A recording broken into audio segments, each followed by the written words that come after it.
안녕하세요. 캐나다의 앤드류 약사입니다. 오늘은 캐나다와 한국의 약사 업무 비교에 대해서 한번 말씀을 드려볼게요. 이거는 전에 구독자 한 분께서 저한테 질문을 올려주셨는데요. 죄송하지만 제가 이제서야 영상을 만들고 올리게 됐습니다. 여러 항목으로 비교해서 말씀을 드릴 텐데요. 일단 먼저 약국의 워크플로우에 대해서 말씀을 드릴게요. 캐나다는 약국 워크플로우가 U자형으로 되어 있어요. 보통의 약국들은. 이게 무슨 뜻이냐면요, 환자가 먼저 드롭오프하는 곳에 처방전을 놔요. 그러면은 이거를 전산원이 입력을 하고 보통은 약을 조제하는 곳으로 갑니다. 조제하는 곳으로 간 다음에 약을 조제하고 나서는 약사한테 가서 이게 체킹을 하게 되죠, 약사가. 그런 다음에 환자가 픽업하는 곳으로 약은 이동이 되고, 환자가 약을 픽업할 때 약사가 복약 지도를 하게 됩니다. 그래서 워크플로우가 이런 식으로 보통 U자형 또는 디귿자형으로 움직이게 돼요. 반면에 한국 같은 경우는 처방전을 놓는 것하고 처방을 받아가는 곳, 이것이 보통 한 군데 있죠. 또 약을 조제하는 곳하고 약을 체킹하는 곳이 한 군데 있어요. 그래서 보통 일자형으로 왔다 갔다 하는 그런 구조로 돼 있죠. 오늘 말씀드리는 내용은 보통 제가 겪었던 캐나다와 한국의 경험담을 바탕으로 하는 거니까요, 조금 다를 수 있더라도 이해해 주시길 바랍니다. 운영자의 차이. 캐나다는 운영자가 보통 코오퍼레이션으로 큰 회사가 운영하는 경우가 있고 개인이 운영을 하는 곳이 있어요. 한국은 100% 개인이 운영을 하는 거죠. 복약 지도의 경우에는 캐나다는 전문약에 초점이 맞춰져 있어요. 일반 약 같은 경우는 앞쪽에 따로 진열이 되어 있기 때문에 약국 내에 일반 약이 있지 않아요. 물론 비하인드 카운터 약이라고 해서 조금 약사들의 설명이 필요한 약들이 약국 내에 진열이 되어 있긴 한데요, 보통의 일반 약들은 앞쪽에 진열이 되어 있어갖고 그래서 약사가 그렇게 많이 개입을 하지 않습니다. 그래서 환자분들이 이렇게 묻는 경우에만 가서 이렇게 설명을 해주고, 보통의 보약 지도는 전문약에 초점이 맞춰져 있어요. 반면에 한국 같은 경우는 전문약의 보약 지도가 캐나다에 비해서 조금 더 간단 명료합니다. 일반 약 같은 경우는 한국이 훨씬 더 자세하게 상담을 해줘요. 한국에서는 약국에서 일반 약으로 인한 매출이 상당한 비중을 차지하고 있기 때문에 환자들에게 일반 약에 대해서 상당히 자세한 상담을 해주고 있는 상황입니다. 캐나다 약국에서는 의사와 약사의 관계가 조금 더 한국보다는 긴밀합니다. 처방에 문제가 있거나 문의사항이 있을 때는 언제든지 편지를 쓴 다음에 팩스를 보내서 의사랑 의사소통을 하게 됩니다. 반면에 한국 같은 경우는 의사가 처방을 잘못 냈을 때 이거에 대해서 이의를 제기하기가 조금 더 힘들어요. 인벤토리 같은 경우에는 캐나다는 소프트웨어를 통해서 굉장히 타이트하게 정확하게 관리를 하고 있는 편이에요. 회사 내에서 운영되는 경우에는요. 그리고 1년에 한 번 정도는, 최소 한 번 정도는 전체 인벤토리를 다시 셉니다. 다시 세고 조정하고 이거를 어느 정도 수준으로 맞춰야 돼요. 인벤토리를 너무 많이, 그냥 재고를 너무 많이 보유하고 있으면은 회사 입장에서도 손해잖아요. 이게 회전율이 빨라야지 이거를 전부 다 갖고 있으면은 손해기 때문에 회사마다 어떠한 타겟을 정해요. 인벤토리를 이 정도까지만 가지고 있어라, 재고를 이 정도까지만 가지고 있어라.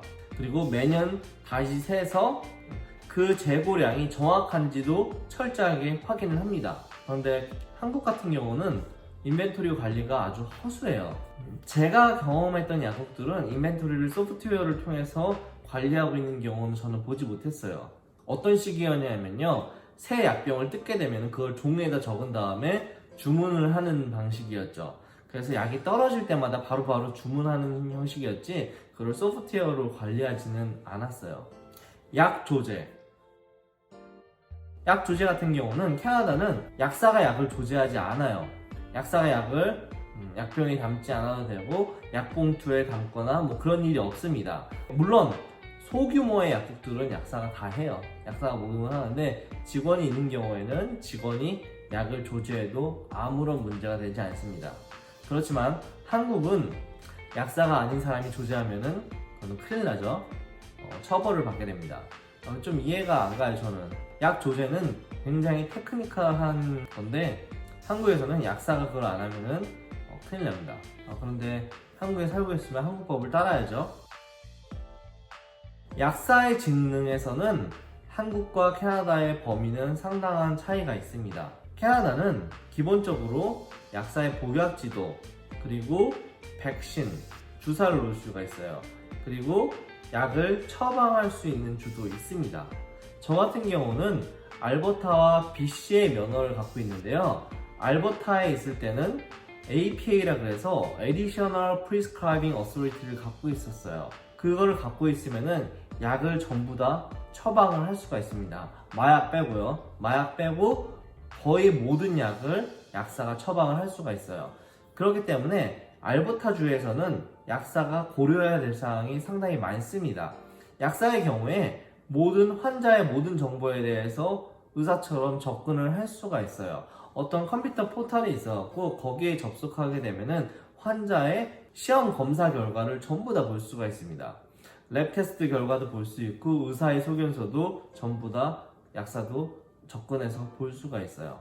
알버타주 같은 경우는 약사의 직능이 굉장히 넓은 거죠. 한국에서는 약사의 직능은 복약 지도에 초점이 맞춰져 있고요. 거기다 하나 더 추가하자면은 약 조제가 있죠. 한국은 복약 지도와 조제가 약사의 주 메인 직능이라고 할 수 있습니다. 약사의 진로. 캐나다는 약대를 졸업하고 나서는 거의 100% 약국 아니면 병원으로 가요. 주로 약국으로 가고 소수의 사람들이 병원으로 갑니다. 그리고 거의 0%에 가까운 사람이 제약회사에 갑니다. 제가 보기에는 그 이유가 보수 때문에 그렇지 않을까 하는 생각이 듭니다. 한국은 약국으로 가는 사람이 있고 병원으로 가는 사람이 있고 또 회사로 가는 경우가 있죠. 약국으로 가는 경우가 가장 많고 병원과 회사가 약국으로 간 사람들을 제외하고 남은 사람들 중에서 반반 정도 되는 것 같아요. 한국은 제약회사로 가는 약사의 진로도 있다는 거, 그게 좀 차이가 있어요. 어크레디테이션. 캐나다 같은 경우는 큰 회사에서 운영을 하기 때문에 회사에서 약국에 대해서 어떤 가이드라인을 줘요. 그 가이드라인에 따라가고 어떤 약국의 워크플로우도 만들어야 되고 일하는 순서 또는 구비해야 되는 목록 이런 걸 다 정해놔요. 그런 거를 1년에 최소 한 번씩은 검사를 합니다. 헤드오피스에서. 네, 한국은 개인이 약국을 운영하는 형태이기 때문에 주인 마음이에요.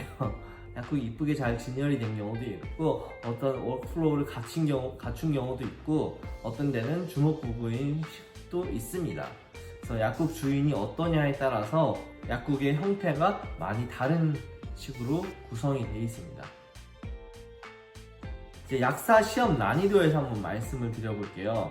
캐나다와 한국의 약사 시험을 비교해 보자면은 솔직히 엄밀히 말씀드리면 두 개 시험을 비교하면은 캐나다 약사 시험이 더 쉽습니다. 제 기준으로 말씀드리면은 캐나다는 약사 시험이 약물학에 집중이 되어 있어요. 약물학 복약 지도에 집중이 되어 있고 한국 같은 경우에는 이상한 잡다한 것들을 너무 많이 공부해야 돼요. 생약학, 유기화학, 무기화학 이런 것들을 실제 약국에서 일을 하면서 별로 사용하지 않는 것들을 너무 많이 배워요. 그리고 이것들을 시험을 봐야 되고요. 그걸로 인한 스트레스가 상당합니다. 그렇지만 캐나다는 이제 약물학과 복약 지도에 초점을 맞춰 있기 때문에 영어에 대한 부담이 없으시고 말을 좀 하시고 약물학을 좋아하시는 분들은 쉽게 붙으실 수가 있습니다. 약화사고보험. 캐나다의 경우에는 약사가 최소 100만 불 이상의 약화사고보험을 의무적으로 들어야 돼요. 약화사고로 인해서 소송이 걸리는 경우가 종종 있습니다. 반면에 한국 같은 경우에는 약화사고보험이 의무가 아니죠. 그리고 그게 10억씩 가입하시는 분들 저는 들어본 적이 없어요. 약국은 약화사고보험을 들어있을 것 같기도 해요. 근데 개인 약사가 그렇게 약화사고보험을 들은 경우는 저는 본 적이 없고요. 그리고 그거는 의무가 아닙니다. 커뮤니케이션의 차이. 캐나다 같은 경우는 회사를 통해서 약국 운영하는 상황이 태반이기 때문에 커뮤니케이션이 여러 방향으로 많이 이루어져요. 그 중에서는 이제 홈페이지를 통해서 이루어지는 경우도 있고요. HR팀, 또 이제 저의 디렉터, 저의 보스 또는 디렉터의 디렉터, 시니어 디렉터죠. 이런 분들, 그리고 보험회사랑도 커뮤니케이션이 굉장히 중요해요. 그래서 다방면으로 커뮤니케이션이 이루어지고요. 한국에서는 개인이 약국을 운영하는 형태이기 때문에 보통 약국 내 커뮤니케이션이 주입니다. 커뮤니케이션이 타 부서와 이루어진다거나 다방면으로 이루어지는 상황은 아닙니다. 오늘은 캐나다와 한국의 약사에 대해서 한번 비교를 해봤어요. 지금 말씀드린 걸 보면은 많이 다르다는 생각이 좀 드시나요? 캐나다에 오시려는 분들은 이런 상황을 한번 염두에 두시고 오셨으면 좋겠고요. 만약에 시험을 치고 싶은, 캐나다 약사 시험을 치고 싶으신 분들은 한국 시험에 비교해서 그렇게 어려운 시험은 아니니까요. 도전해보고 싶으신 분들은 도전하시는 것도 저는 추천드립니다. 지금까지 시청해주셔서 감사드리고요. 캐나다의 앤드류 약사였습니다.